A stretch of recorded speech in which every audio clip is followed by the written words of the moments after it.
Elmwood Lane. A name whispered with a shudder. The house stood alone, a Victorian mansion with boarded windows like sightless eyes.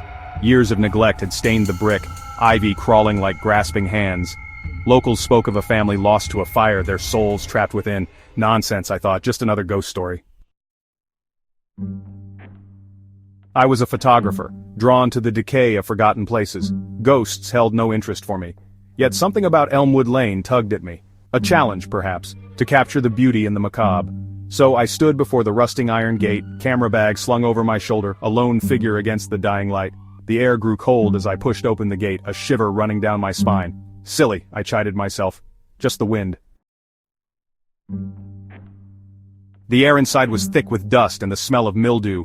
Floorboards groaned underfoot. Each step echoed through the silence. Light filtered through cracks in the boarded windows, painting streaks across the dusty furniture.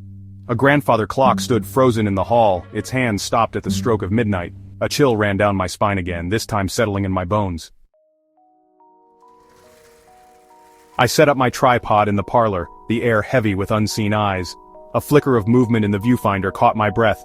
Just dust motes dancing in the weak light. I snapped the first picture. The developed image showed the empty room, yet there, in the reflection of a tarnished mirror stood a figure. A woman in a white gown, her face obscured by shadow. My blood ran cold.